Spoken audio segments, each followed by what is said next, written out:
السلام عليكم. ازاي تعمل فلوس في مصر 2025؟ طبعا مش هقولك التداول والكلام الفاضي دوت. انت هتركب تاكس بس مش عشان توصل لمكان، بل انت اللي هتوصل الناس. فيلا بينا، ليتس جو.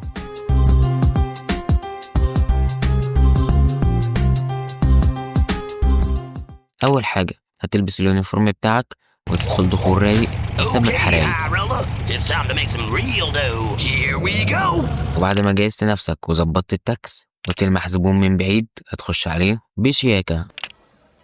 ايه القرف ده يا جدعان؟ في ايه؟ عشان يحس انه محد فاهم، وتحاول توصله بسرعة لانه حقيقي هيتبسط منك. وبعد ما وصلته دلوقتي انت بتدور على زباين، فشفت 3 كمال اجسام ما شاء الله. هتسألني سؤال، هتقولي طبعا دول مركبهمش عشان لو عملت حاجة غلط هتضرب.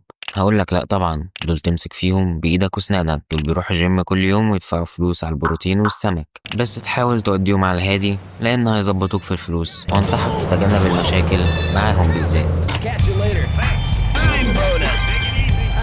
ولو شفت شلة شباب زي الورد عاملين بيسكت، وقف لهم وخدهم في طريقك. هتوصل الأول والتاني والتالت، وأهم حاجة التزم بالقوانين وما تطلعش برا الطريق.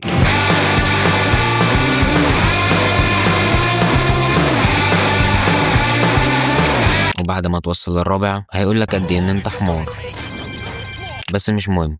خد النقد وحوله لحاجة إيجابية. وطبعا بعد ما تخلص بيتم تقييمك ونشوف جبت إيه. جبت دي، ولو مش عارف معناها فهي معناها 4 من 10. Game over. مش وحش كأول تجربة. ولو مفكر انت عامل شغل وحش ما تقلقش، في ناس هتشكرك على تهورك وسرعتك. وبعد ما توصل 3 توائم هتكتشف زرار في التاكسي بيخليك تعمل جامب أو تنط. ده هيفيدك جدا، تستخدمه كتير لو عايز توصل أسرع. هنشوفه قدام.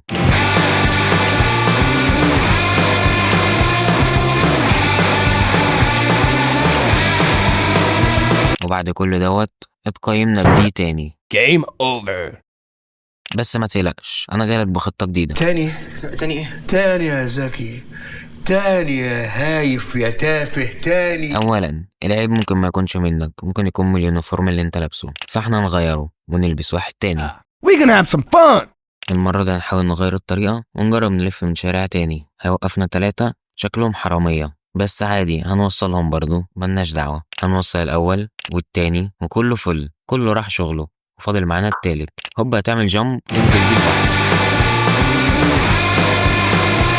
طبعا وفي الآخر وصلنا على الوقت بالظبط وما عجبوش النظام. النصيحة مني وانت ماشي خلي بالك كويس، لو اتحشرت بالتاكسي في نص الشارع هتفضل تضيع وقت والزبائن مش هيعجبها الحوار. وبعد كل دوت يلا نشوف التقييم. ايه؟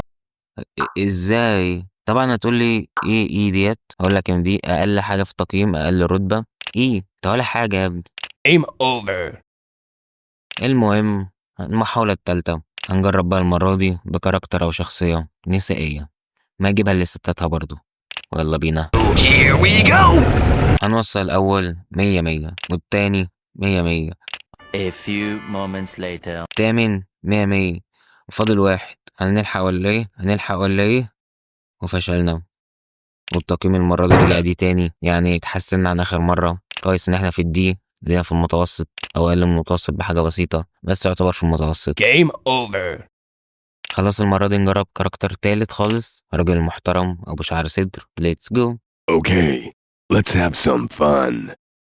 المرة دي هنمشي عكس التيار، وأول توصيلة تمام. وتخلي بالك لو بيشاور لك زبون من بعيد تحاسب وانت رايح له، وكده يكون أول توصيلتين تمام. وتركب معانا شلة بنات شكلهم رايحين النادي يتدربوا على الباليه. وصلنا الأولى تمام، وللأسف انحشرنا على الكوبري وضيعنا وقت كتير، والتقييم رجع إيه تاني للأسف. Game over. لو حاسس ان العيب لسه منك ديها محاولة رابعة او فرصة رابعة نجرب، بس المرة دي هتختلف شوية. هنغير المدينة والكاركتر وكل حاجة، ونبدأ بالواد ابو شعر احمر. Let's party. اول توصيلة ادتنا 38 ثانية. هنلحق ولا ايه؟ عادي بنلحق، التوصيلة بتمشي فل. وبيركب معانا 2 شباب وهنوصلهم ان شاء الله، بس مش مهم الطريقة، المهم انهم بيوصلوا. وانا ماشي شاور ل4 صلع وكانوا مبسوطين مني، حاجة في منتهى الصلع. المهم نكمل اللي كنا بنقوله. وصلنا الأول والتاني وانحشرنا في النص، والوقت بيضيع والتقييم بيقع. خلاص هنعمل ايه؟ بسم الله نشوف التقييم. وخدنا ايه؟ تقريبا طلع العيب فينا والرخصة اتسحبت. Game over.